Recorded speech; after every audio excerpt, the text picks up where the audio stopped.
everyone, Elsie Jensen here. Today we are going to make some crispy pork belly lo mein with snap peas, some chicken in it as well, carrots, cabbage, and all that jazz. So let's start out by we're going to make our kind of our marinades. We'll start sauteing up some stuff here. But I want to get our marinade made here pretty quickly so we can base it over our pork belly. But before we do that, I want to saute up my onion to get it kind of caramelized for some great flavor in there. And then we can whip up our marinade to kind of coat over our pork belly. And then we'll make the marinade for our noodles. And we'll saute up our veggies. Have some delicious dinner. So we've got one yellow onion here. Taking off this whole outer skin on it. And then I'm going to slice it nice and thin and long because it's going to kind of match the, shape and the direction of the noodles. So skinny, long strips of the onions.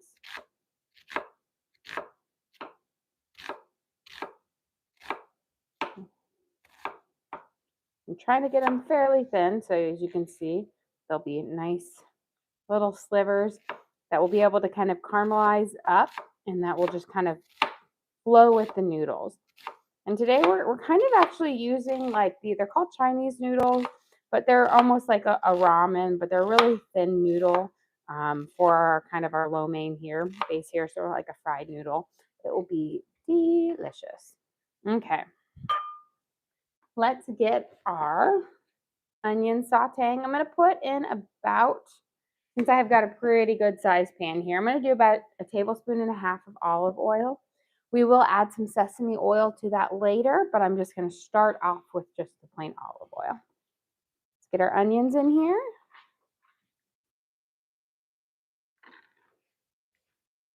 And grab a pair of tongs. And we're going to plop our noodles in towards later. They only need about 3 minutes to cook up, so I'm going to cook them up when we're almost ready for them to go into our dish so that they don't stick together too much. Going to give each little piece of onion a little tappity tap. That way they can start to kind of caramelize up. And I've had my pan heating up on a 6, which is a medium high, but once it gets hot, I'll turn it down to a 4 so it doesn't get too hot. Now let's get our garlic going. I'm going to mince up a bunch of garlic. We're going to use garlic in both of our marinades, and we'll put a little bit in the pan as well. So I'm going to grab a handful of cloves out of here. So we've got a good amount of garlic because it's just delicious. And we're going to mince it up fairly good so that we don't have any really big chunks, and that way we'll get all that garlic flavor out. And give this a nice little chop.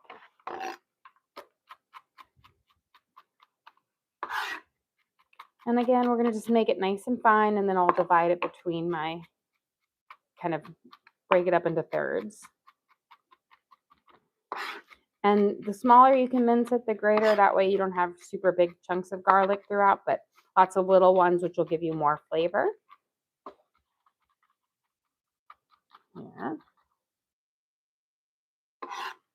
So just about there, but you can see we've got almost 1/4 of a cup of garlic here, so lots of great flavor.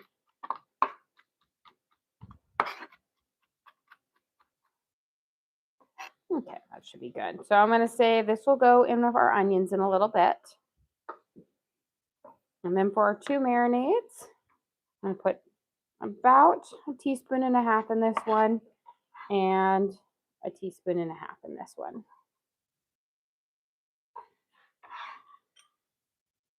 Okay, I'll set those to the side. I'll wash my hands since they're all garlicky.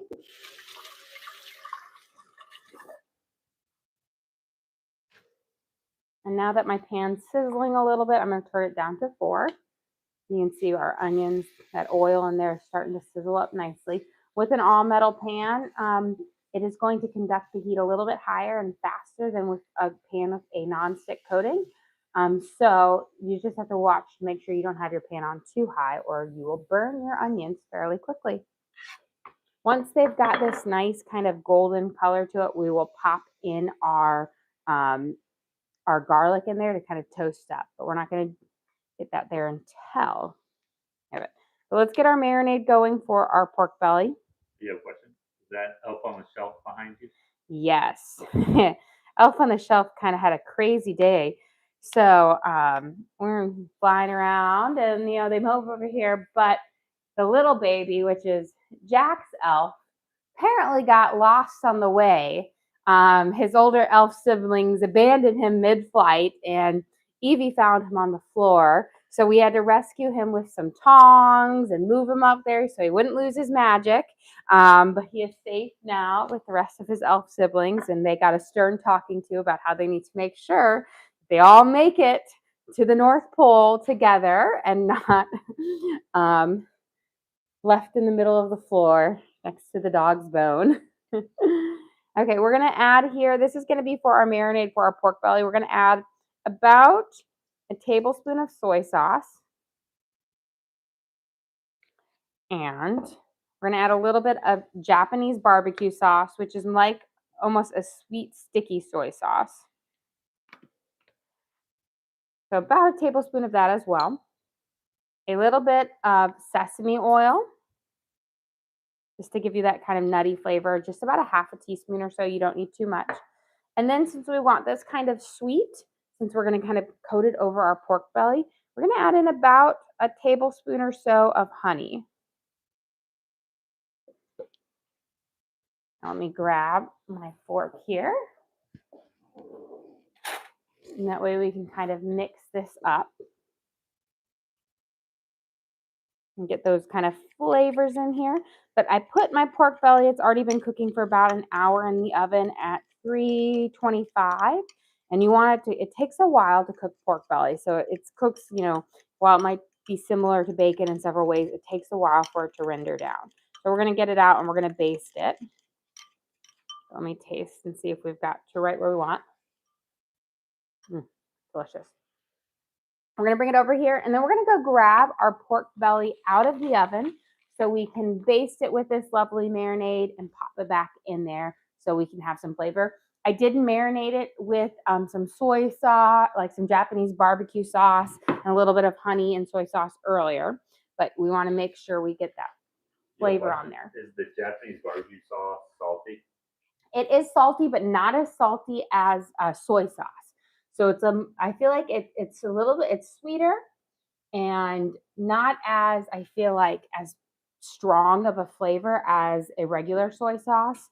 So I really, really like it. So when I make fried rice, I don't use soy sauce. I use Japanese barbecue sauce because I think it's a more balanced. Okay, so here is our pork belly, partially rendered. You can see that kind of fat that has rendered off all the way around it.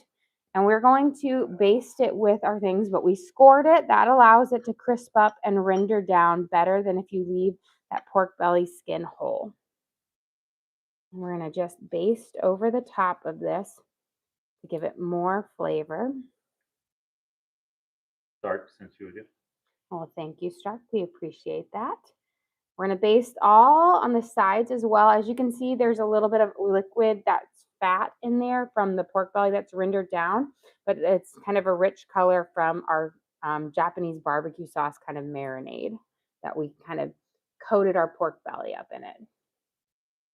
Now, if you've never worked with pork belly before, scoring it is not as easy as you think. The skin is actually really kind of rubbery before you cook it up, and it crisps up beautifully. But you need to have a pretty sharp knife to do it. I actually use my meat cleaver to score it up versus my chef knife because it just works a little bit better. Because you don't want to score all the way through the fat to where you get down to the meat part, because then you'll overcook your meat. You just need to score the fat and the skin. So we're getting all of this kind of coated up on the side here. And that honey in here will really help make it a nice kind of sticky sauce on it. go. Make sure we get it all the way kind of coated around on the side. And it's really important to baste your pork belly a couple of times throughout so it doesn't dry out too much on there because you want it to stay succulent. Okay, we're going to pop this guy back in the oven and let it continue to cook. Last time I made pork belly, we did it kind of with like a naan and like an arugula slaw, and I kind of left it in the whole one. I did it in strips this way so that it can actually infuse the flavor better, to get a lot of that like that tangy soy sauce flavor in it. And I figured it'll be a little bit easier to cut up to go with our lo mein. Okay. And our onions are starting to get a good caramelization here. So maybe in like a minute we'll toss in our garlic. But while we wait for that, let's prep up our chicken that we're going to saute off with the onions and the garlic for our dish. That way they have a nice flavor in it. So I'm adding a little bit of chicken to our lo mein because last time we made pork belly, my kids were kind of divided. I'm making it completely different this time. So I'm hoping that they will like the more soy flavor to it. They liked it last time. My oldest daughter didn't like how fatty pork belly was. And I'm like, it is kind of the belly of a pig. So it's not the leanest cut, but I'm hoping that she'll like it more this way, kind of and cut up in smaller chunks where it just kind of blends really well with the noodles on it. It was so good last time. Both my husband and I were like, this is the best thing ever. And we just decided we'll make it next time when the kids are at school for lunch. Okay, so I filleted my chicken in half because I want nice kind of thin strips, because with a lo mein, especially since we're using more of a dainty noodle, you don't want to have chicken that's too overpowering, like too big. So I'm just going to do kind of thin, longer strips that will just kind of go nicely with our lo mein. Don't need them that long. Kind of cut through this real quick so I have a little bit thinner. But I want them again thin like this so that they will sear up really, really fast in my pan. And that way they'll stay more tender. They won't get overcooked. And then I'm going to kind of pull them out when they're done cooking and let them rest. And then we'll toss them back in at the very end. And that way they don't get overcooked. But I do want them to have a little bit of this nice onion flavor and garlic flavor on them. Okay, let me kind of cut this at a diagonal. I like to cut my meat, instead of cutting it up and down, more at a diagonal. It allows me to break up the fibers more in the chicken and leave it tender versus, so I'm essentially cutting against the grain to give it, just to make it a more tender piece of meat. So this, as you can see, this is going with it. I want to kind of cut it at an angle and go against the grain.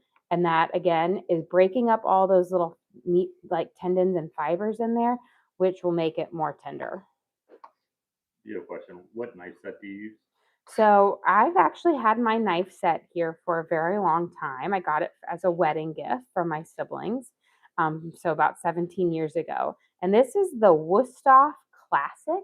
So I really, really love their classic series. They've got a nice heft to them. I've got the set that comes with, the chef knife, the Santoku knife. It comes with kind of like a carving knife, a fork, a honing steel, a paring knife, and then a serrated paring knife, and then the steak knives. And I absolutely love it. They, whenever they get dull, I just sharpen them up with the honing steel. But they have a really good heft around them. And so, I have to say, for 17 years, they've definitely have lasted, and I have not bought a new knife ever. So that's kind of a testament to their things. Now, they are a little bit more on the pricier side, but if you're going to have something last for a long time, it's better than having to replace it, over the years. I have put them in my Amazon storefront because lots of people ask me about them. Now, for a more affordable one, and I have these a lot at the outdoor kitchen when I cook at my mom's house, Wusthof makes a series called Gourmet. And while you might think gourmet means nicer for these, it is actually their cheaper, more like fish, like, Consumer Reports version of it, I should say. Wash my hands real quick. And the main difference between the gourmet and the classic one is the classic is heavier. The gourmet is very light. So it's kind of a thinner blade. They're both very, very sharp knives, so they both work well. I just like a nice hefty knife. We're going to add in our garlic here now that our onions have toasted up nicely. And we're going to let this garlic just hit this kind of oil here for just about a minute or so it kind of toasts up. And then what we're going to do is we're just going to kind of tuck our onions to the side in here, and we're going to saute this chicken off. And that way that this oil will have this nice garlic onion flavor. We can saute it off. We're going to have a marinade that we'll throw in everything later, but I kind of want my chicken just to be a little bit plain right now. We're going to put a little bit of salt on it, and I realized did not set my garlic salt out. Imagine that. And we'll do pepper. Keep it simple because we're going to have this whole marinade that's going to coat everything, so you don't want to go too strong on the flavors. You have a question? How often do you sharpen your knives? About every 2 to 3 weeks, but again, it really depends on what I'm cooking in there. And I just sharpen them up whenever, and it's just typically whatever knife I'm using at the time if it needs sharpening. So some knives I don't sharpen that often because I don't use them as often. But whenever they start to slip, when I'm like cutting an onion or a pepper or a tomato, those are the three that I really find tell me when my knife needs to be sharpened because they'll snag or they'll slide a little bit. Whenever that happens, I just get my honing steel out and I sharpen it up. And it takes me like a minute or so to sharpen it. And it works great. And I will say they have lasted really well. And I am not the best knife care person in the fact that sometimes I pop them in the dishwasher because I'm just like, which you're not technically supposed to do. But sometimes we break the rules. Do you cook anything specific for Christmas morning? So Christmas morning, I make my cinnamon rolls. So the same cinnamon rolls I make for Thanksgiving because they are a hit. Sometimes I'll also do green and red waffles. I've done that, I feel like I've done that 5 or 6 times in the past, but it's always cinnamon rolls, and then I'll do waffles, and then I make, bacon, eggs, and just kind of the classic. I'm going to add a splash more of olive oil, but I don't do any fancy stuff for it. It's pretty simple, and I think mainly because once we get done opening presents and stockings, or we do stockings first and then presents, it's the working all day on cooking the Swedish smorgasbord, which is this big feast that we have. And it's kind of like a multi-course feast, and that kind of takes all day to cook. So breakfast is I do my cinnamon rolls because they can kind of sit and wait. It's a little bit easier one. And then, of course, eggs, bacon. But just never have done anything super fancy or changed up. I think it's just, in that moment, I like to be there with the kids, opening presents and stockings and everything.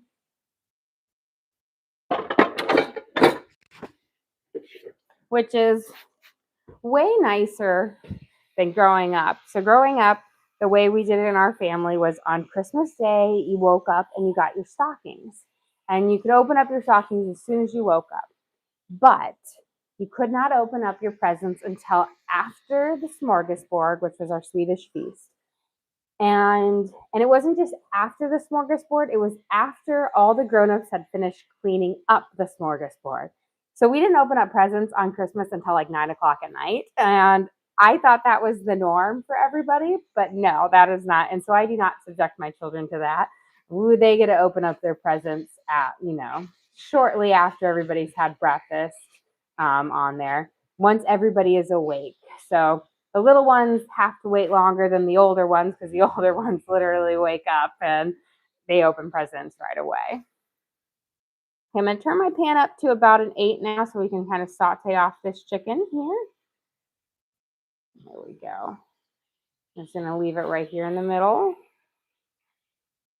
We'll let it saute there. Let's make our marinade, and then we'll take our chicken out, and then we'll saute up our vegetables. We'll throw our chicken in, and then our noodles back in. So for our marinade, we are going to use, we're going to start off with our Japanese barbecue sauce. So we do have our garlic in there already. We're going to add about, I'm going to be at like, a fourth a cup of our Japanese barbecue sauce or so. Because this is the main thing. I use this in place of the soy sauce because I find that the soy sauce makes it too salty and too strong on there. We're going to add a nice drizzle of our sesame oil. Again, about, half a teaspoon to a teaspoon. I don't go too much heavy on it because it has a strong flavor, but I do like that. We're going to add in about a teaspoon of ginger paste. I think I should be using this up. Let's see. There we go. Down to the end of it. Now you could use fresh ginger and mince it up.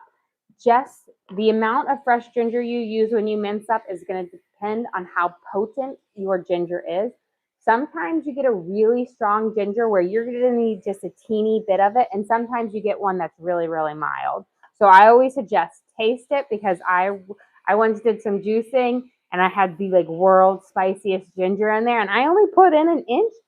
But it was so spicy, nobody could drink the apple, carrot, ginger juice I made. It was so spicy.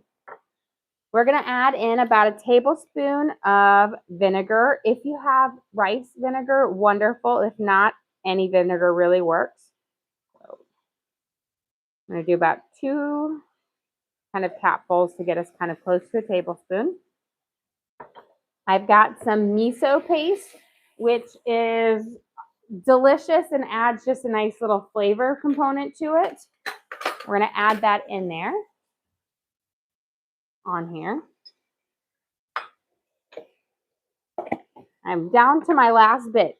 This you can get in your, just like the international component of your grocery store. So that's where I pick it up at Publix.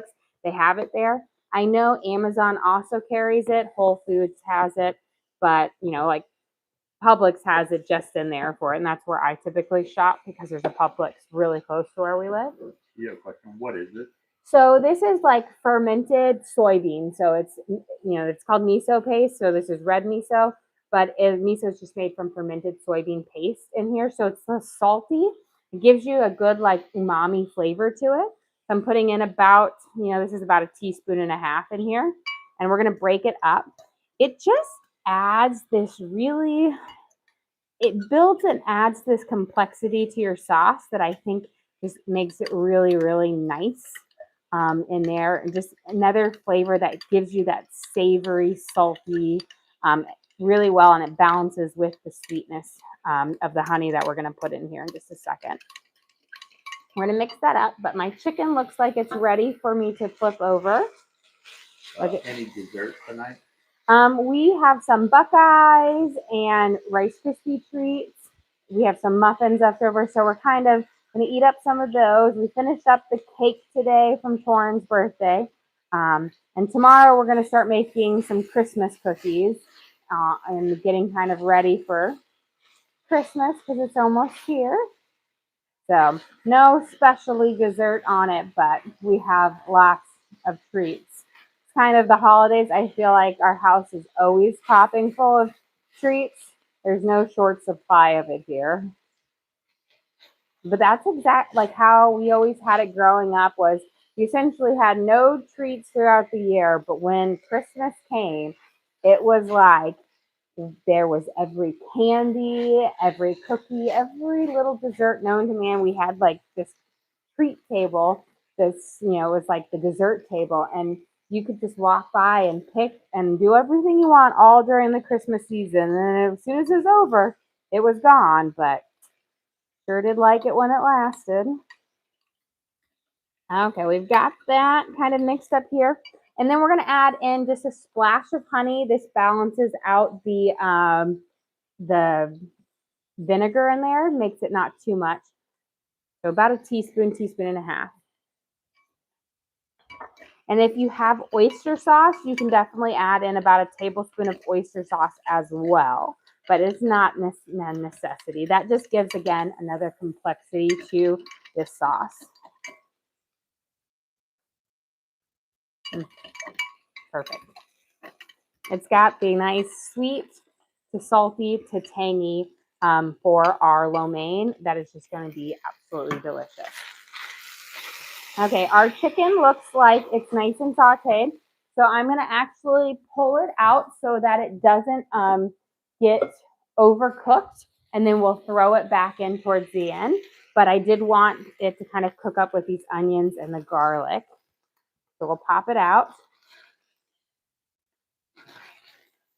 And again, it will dress it with the marinade later, so we'll get a lot more flavor on there, but it's just got a simple garlic, salt, and black pepper along with the flavors from the olive or the garlic and onions in here.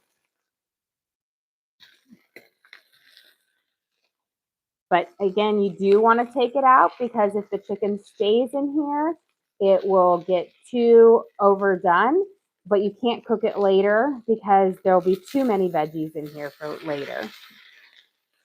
There we go. Just grab. Okay. I think I got pretty much all of it out. I have 2 more pieces. They're running to jump from me. I'm going to turn my pan down now to a 2. Now that they're out, I'll mix it around. We've got our onions still in here and our garlic. And let's get our veggies, some more of our veggies in there. And we'll do this. I'm going to turn this down really low just to simmer. Let's get our carrots in here. And for our carrots, I'm just going to first peel off this outer kind of, the outer layer of the carrots. And then we're just going to peel them in here so that they'll have some nice carrot ribbons that will go and saute up and just be lovely. But they'll almost kind of flow with our noodles. So just a nice little touch there. Now you could always use shredded noodles or shredded carrots if you wanted. I just find that the ribbons are a little bit thinner, a little bit nicer texture, not as intense, and they get a bit more tender. You have a question? Will you be streaming tomorrow? Yes, we will be streaming tomorrow. What is tomorrow? Tomorrow is Friday. So yeah, we should have a pretty normal day. We'll do our lunch and then our dinner. So yeah. And I think I'm going to be doing some cooking, lots of cookies tomorrow because I'm going to be prepping up dinner for one of my friends for them to have. It's essentially like a take and bake for them so that she can bake it up fresh on Saturday. Because Saturday, we will do a breakfast Saturday and then we'll do a dinner a little bit later when we get home because we are actually going to go to Alabama Saturday to go to this kind of a traditional German Christmas market there. And my mom went last week and she said, oh, it's a must have. She's actually going to Germany right now, so she'll get to experience the real thing. But when I was a teenager, my grandfather passed away. And so I got to go to Germany during the winter and enjoy a Christmas market there. And it was just so much fun. So I'm actually excited because my mom said it's pretty much just like the ones in Germany. But just there's a few things that were, like Americanized, but really nice. So I'm excited for that. Okay.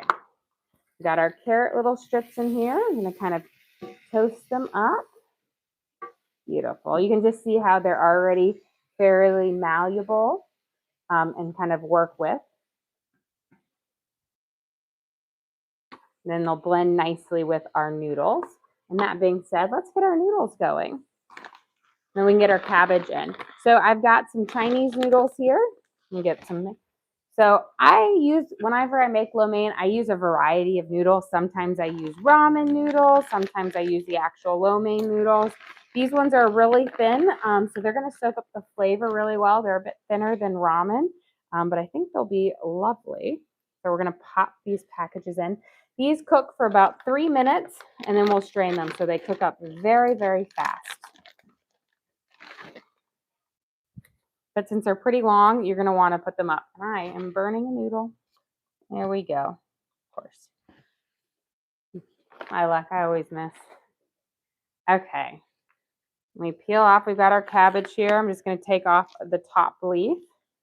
And with our cabbage, I'm just going to cut off a good little chunk like this, because you know what? We're not going to need more than it, because it actually, once you shred it up, it expands quite a lot.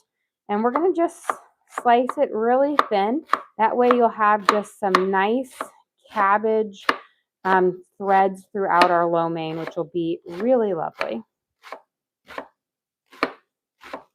You could use purple cabbage. If you have bok choy, that's great. And Napa, all of those are wonderful options for this. I'll get this a little bit. And you can always buy, like if you have like a coleslaw mix, you know, the ones before you've mixed the dressing, you can also use that in here to make it, and it works really well. But you can see how just a little bit makes actually quite a lot once it expands.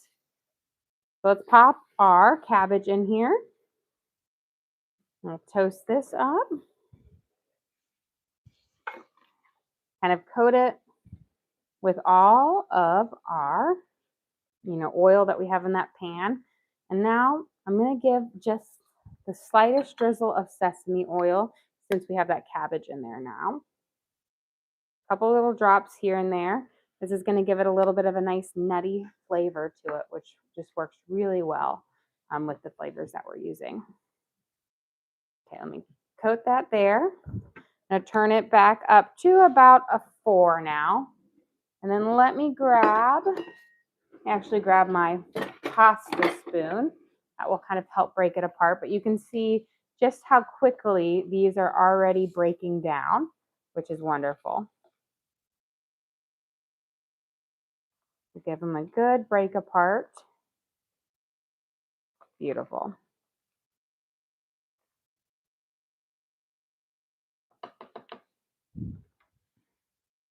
Okay, about a minute left on there. Our next vegetable that we're going to add into our pan here is our snap peas. Now, I find snap peas are wonderful. Snow peas work as well. Green beans, they all add this really great flavor and texture to it. Just with these, sometimes you'll get ones where they don't do the full stringing off on them. So just pull those off if you want to. You don't have to. That just means you'll have a little bit of a stringier texture. But we're going to throw these in here and let them saute up. This is going to give us a nice little crunch with our dinner.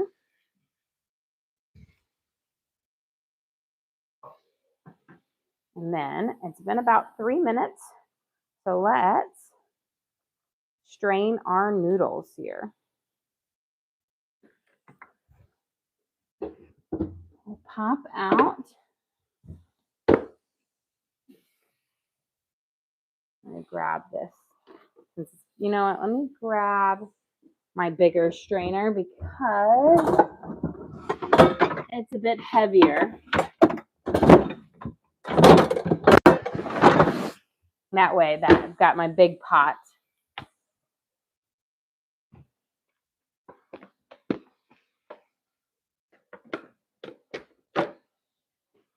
And I can strain it over here. And then when we're ready, I can dump them in, because I don't think they're all going to fit in my little strainer.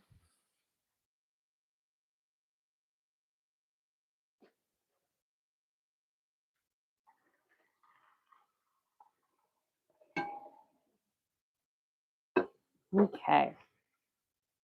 We're going to let them sit right there, and then we'll be ready to toss them in here in just a second. Let's go grab our pork belly out of the oven so that we can kind of give it a quick basting and let it sit and be ready to serve up here in just a second.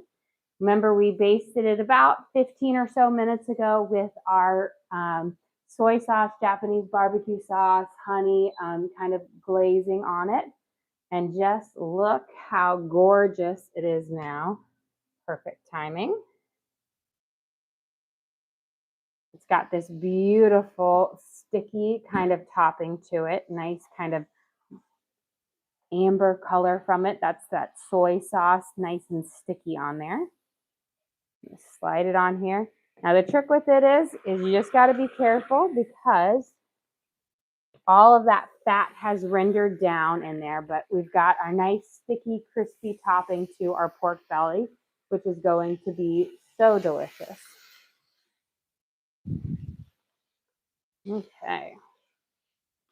We're almost done with sauteing up our vegetables here, but you can just see that fat just sizzling on the side there for it. And that's just rendered down. So the meat part of the thing is going to just be so tender, but you have this nice crispy top to it.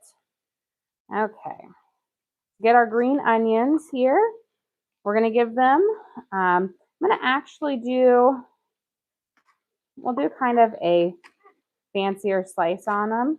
So I'm going to kind of cut at an angle and make them a little bit bigger, almost like you would with a like a Mongolian beef. So they're not super tiny. And we'll toss those in just a little bit. Okay. Before we put our noodles in, I'm just going to give a little splash of our sauce in here to season up our vegetables just a little bit. Beautiful. Because I always want them to get enough of that flavor in there. We're going to toss our chicken back in.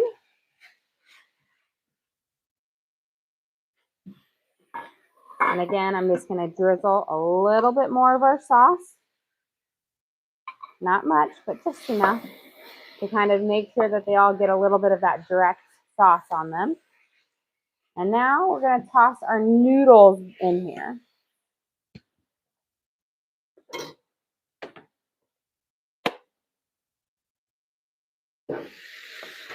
When you get a second, can you go over what's in the sauce? So yes, the sauce is made with Japanese barbecue sauce, a little bit of apple cider vinegar, sesame oil, garlic, miso paste, and a dash, a little splash of honey and some ginger paste to kind of balance it all. So it's kind of a sweet, salty, tangy kind of ness to it, which is lovely. Just kind of tossing these here, and then we're going to pour our sauce. And I like to do the remainder of the sauce over the noodles primarily because that allows that flavor to really seep into them. So we're going to mix this up, and then I'll pour some more on there.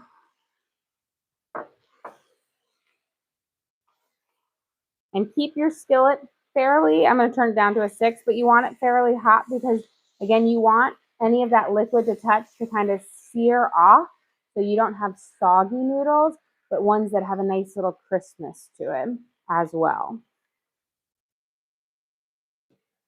I'm just trying to grab those vegetables and mix them around. Sometimes you get like nests of noodles. I always like to make sure you've got that broken up. It smells wonderful. And now we're going to give our last little bit of our sauce here. We'll drizzle it all the way around.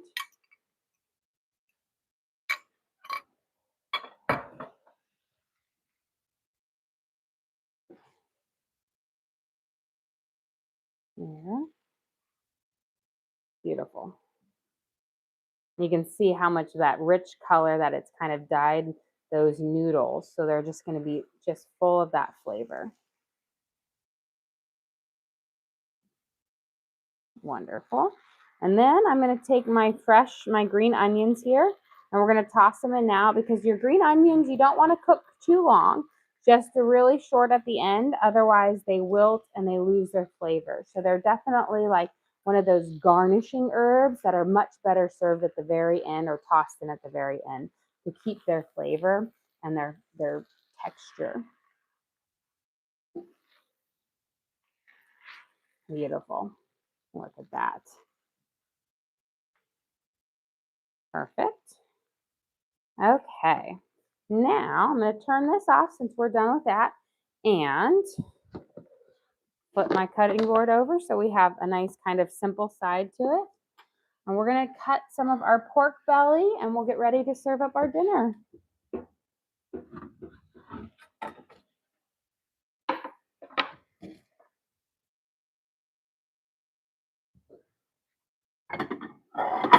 And my kids were very excited. We were having lo mein today that they picked out their little chopsticks for it. And I was like, whatever makes you happy, but they are really cute. They're like the T-Rex opens his mouth. Teddy sometimes will eat his noodles this way. And I'm like, that's not really, but you know what? Whatever. If it makes them happy.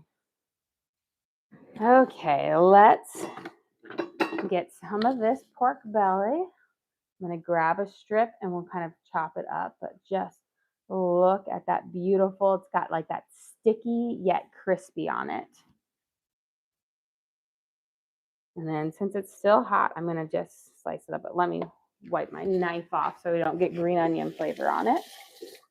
But it is that you cook your pork belly at a low temperature for about, an hour to 2 hours, depending on how much time you have. The longer, the better. It renders it down, and then you'll get this nice kind of crispy edge at it. But look at these beautiful pieces. I'm going to turn it on this side, and it's going to cut a little bit nicer. Wonderful. Beautiful. So that should be perfect to put on, but it's going to just have this nice, sticky, delicious flavor on it. Delicious. Okay, guys, we are ready to serve up dinner. So for dinner tonight, we have our chicken and veggie lo mein made with our Chinese noodles. We sauteed up chicken, onions, carrots, snap peas, and cabbage. We made a lovely marinade using Japanese barbecue sauce, miso paste, and ginger and garlic. And then we are going to serve and place our crispy pork belly on there that we braised with our Japanese barbecue sauce, then a little bit of honey, and our sesame oil. And then to finish it off, this is where it's going to add the best little top of flavor that works well. You're going to take your Japanese barbecue sauce and you're just going to drizzle a little bit over the top of each one because it just adds that, again, that sweet, savory flavor to it and just is perfect. Well, guys, thank you so much for joining us here. Don't forget to like and subscribe. I try to do live cooking shows every single day, kind of show you what we're making for our family and hopefully teach you guys something along the way. Again, we do upload all of our videos to the link on our page. So if you ever want to recreate any of these recipes at home, you can just go to our page, search for what we made. So our chicken veggie lo mein with our crispy pork belly, and you can watch and cook along with me again. We also have a link to our Amazon storefront that has all of our different cooking gear and gadgets in it. I've got my 6-quart saute pan, my Wusthof knives that people were asking me about. I have all of that in there for you guys to check out. But again, thank you so much for joining us here. Don't forget to like and subscribe.